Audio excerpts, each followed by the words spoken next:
to reveal the lower dimension, and it does it numerous times. I'm maybe getting a little bit tongue-tied because it's a fantastic subject, but it's not something I can do in 2 seconds. It's already, I don't know if I'm doing that well, so forgive me. But it's wonderful that you're asking. But this picture is a circle. And when that circle comes full circle, it'll be revealed that it was all really part of a greater circle. And the point is that eternity is not somewhere only in the future, is that knowing this, knowing that the world came down from a high level and that we'll go back to that level, that there's an incredible past, an incredible future, so our present can be much more meaningful, that we're part of this incredible drama. That's the basic of it. Thank you too. Bless you. And it's encoded in the Jewish teachings that this idea that we don't go back into nothingness. The whole point of it would be for naught.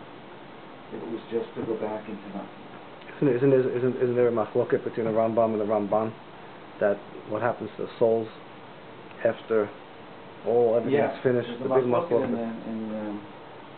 in the Rambam and the Ramban in the Tchiyat HaMetim. Great stuff. A whole nother thing. Okay, yes. Yes, thank you. Since you see the power of meditation, for those of us who live in Galut, who live in exile, a typical weekday service or even a Shabbat service is often about speed and rushing through. Since you see the power of meditation, would you advise all of us to daven one section with Kavana rather than do everything? Because if you do everything the way the system is designed here, it's not a meditative experience quite often, unfortunately. Good question. First of all, finished answering Jorge, is that it's definitely okay to read all kinds of things, even The Power of Now. Right? That's a million-seller, right? You ever heard of it? Mm-hmm. Okay, you read it. The guy is fantastic. I disagree with certain things, and all, but he has something to say. He has something to say, sure, because his basis is in the Indian mystical tradition, and so I can read it. But I definitely recommend that you should also expose yourself to these other things. And if I can be of any service in this, I'm giving everybody my card. Now, Seth.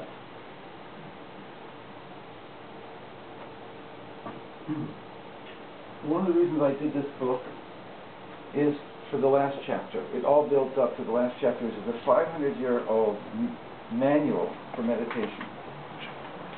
The chief rabbi of Jerusalem in 1508, his name was Yehuda Albottini, and he wrote an Abulafian text.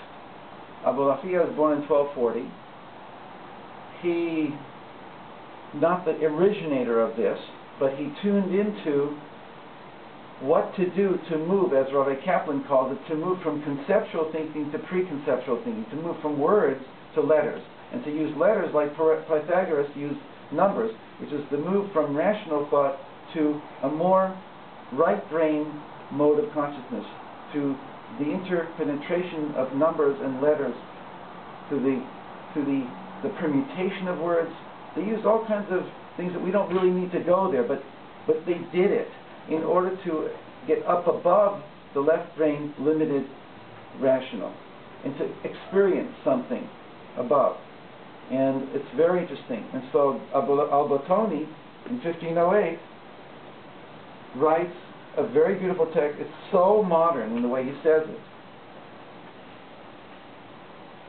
The 9th chapter is about the ways of the bowels, their form in the inner heart, and the corresponding movements of the head and the external limbs. I'm going to teach you a system of meditation, he says, that's not intellectual. You don't have to think anything here.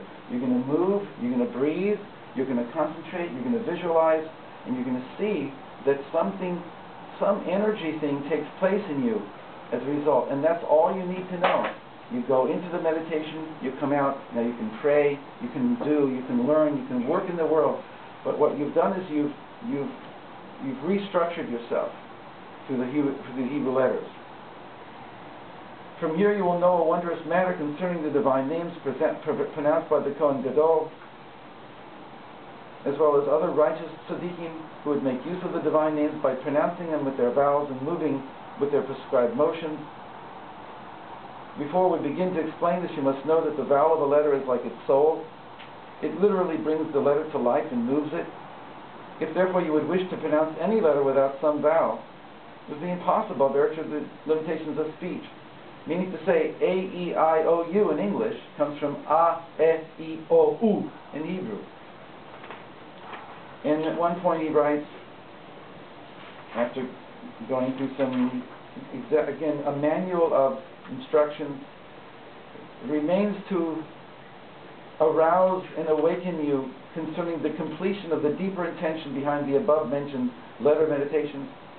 When you wish to pronounce the letters of the divine names, whether alone or in combination with the Aleph, it is proper that you must first adorn yourself and seclude yourself in a special place that no one will hear your voice. Purify your heart, your soul, and your thoughts of all worldly considerations.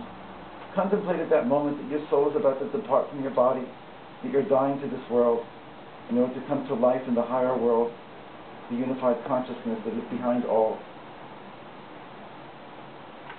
And he gets like, he leaves you.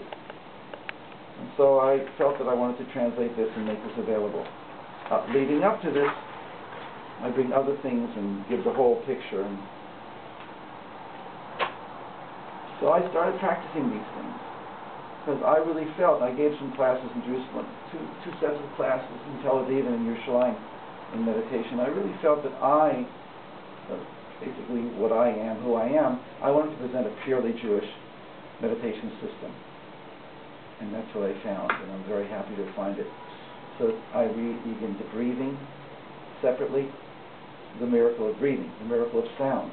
It becomes that the body, our own bodies, are the entranceway into higher spirituality than any kind of idea of I must get out of the body.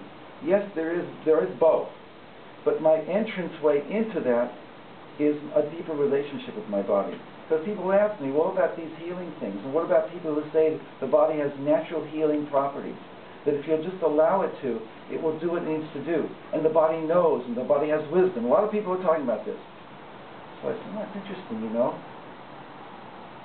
A lot of external Judaism is negative vis-a-vis the body. It's because if we have an external relationship with our own body, with our own physical systems, we go after our lusts. So then we have to connect to a deeper level of our own body where lust itself is not, it's a deeper need for something that manifests as a need for food, a need for sex. But it's the deeper need that we want to connect to. Maybe I'm not explaining it very well yet, but I just feel that there's a way to connect to that deeper part of myself, that oceanic level of